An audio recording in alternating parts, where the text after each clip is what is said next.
Of all the wrecks in the Red Sea, without doubt the most famous is the Thistlegorm. She was sunk in a nighttime raid in 1941 by German bombers.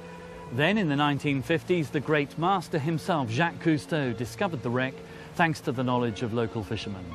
Today, she's a giant undersea museum crammed full of military hardware, and she attracts armies of divers from all over the world.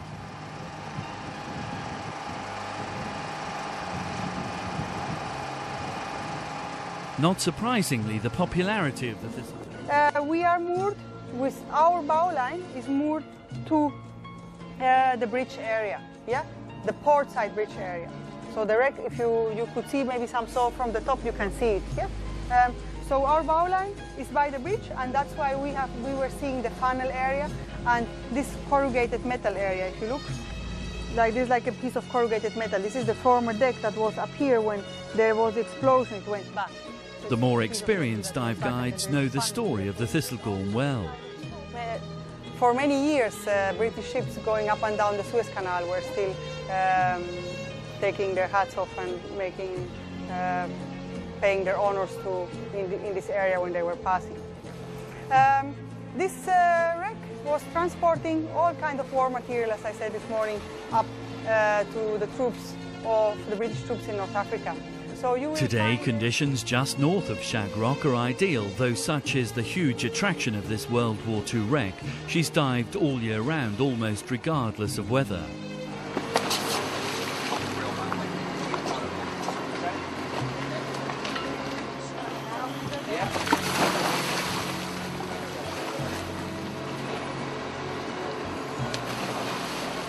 Like diving in a sea of lemonade, the Thistlegorm is often shrouded in a constant stream of bubbles. She is, after all, one of the great wrecks of the world. It's easy to see why. Not only is the Thistlegorm bedecked with a fascinating array of historical artefacts, she's also upright and rests in just over 30 meters of water. Our journey around and inside this famous war freighter involves more than a dozen dives in varying conditions. There's always more to see, more to investigate.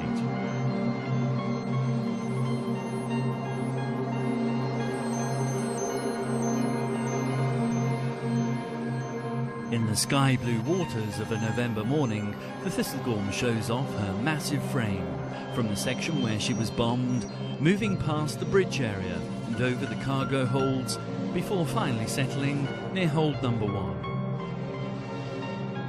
It's in these holds that the great ship houses some of her greatest attractions, where divers are drawn like magnets to marvel at the vast supplies. As a wreck dive, she's basically divided into two. The more interesting bow section housing the many World War II vehicles for which the Thistlegorm is renowned. Forward of the funnel are the holds which contain the Bedford trucks and dozens of BSA motorcycles. Either side of hold number 4 are the two distinctive railway water tenders. The bow remains upright in fairly good condition, while the more damaged stern is inclined at an angle. Her large propeller has also withstood the test of time.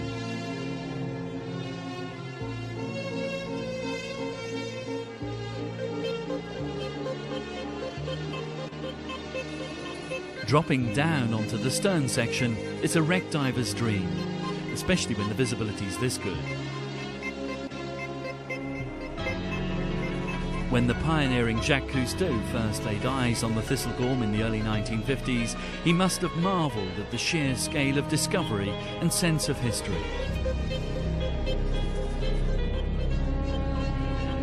Cousteau would have also enjoyed the privilege of seeing the wreck almost undisturbed since the war.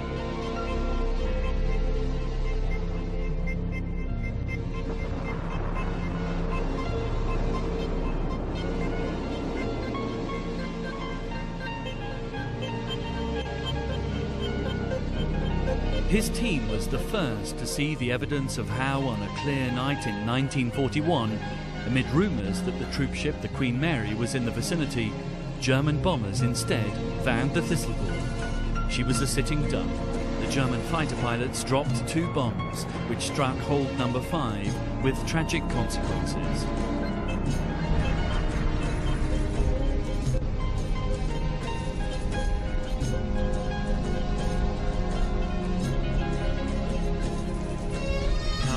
Lost their lives in the attack, which caused massive explosions, which in turn lit up the sky, giving away the location of another British vessel, the Rosalie Muller.